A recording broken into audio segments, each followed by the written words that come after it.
going to get a little bit on a soapbox here. We got a lot of emails from folks concerned about the parks, and I think it's great. I love that there's so many people that love our parks. It's obviously kind of a trademark of Culver City. Our neighborhoods are built around parks, and we utilize them. Getting these emails from the community, they're mostly, with a few exceptions, the same text with the person's signature on the bottom. There were a few that were a little more modified and personalized, but it was basically the same thing. And I got really curious as to where they were coming from, and I've been seeing a lot of ads on Facebook saying fund parks in Culver City. So I clicked on it, and it sends me to a call to action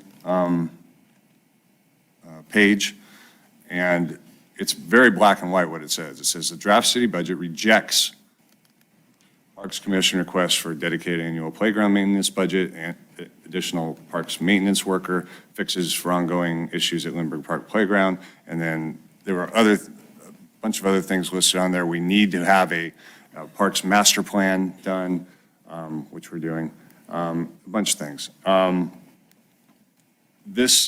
You've already said it, and you've sent out responses to folks on this, but did we ever present anything in the public record that said that we were rejecting these requests? Not to my knowledge. Okay. This particularly gets to me because this is how I got my start in Culver City as a involved community member. It goes back to 2004.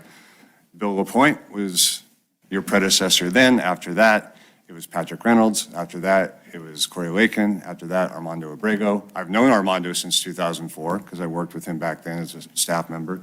And because of those relationships and the relationship I had with Armando, shortly after, or maybe even while I was still in the campaigning for my role, and I'm going here because this is a political thing,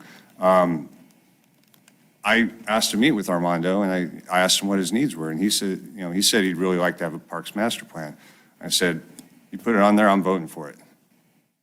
And people feel that I'm sometimes the third vote, one way or the other. So I gave him the confidence. I called him to confirm that this weekend. So he said it was okay for me to say that. This email, while it's great that our community so quickly responded to it, that's really exciting to me, that people are concerned about our parks. But what bothers me is it's based upon a lie. And the people that put this out are not naive to what's happening in our city. They know what's going on. So it's very intentional. I consider it predatory marketing. And now they have all these folks' email addresses, and they'll use it for their political will. To lie to people, to get them to respond to something is really unbecoming as a community issue, and I've got strong problems with it. So great that we've got community members that are excited about these things. I fully support all the things you're presenting. I'm excited about all the new things that are happening, like the mulch that went on Expo. I was happy to connect Meg Sullivan and Lynn Cutchin with your team so that we can get that ball rolling, and it got done.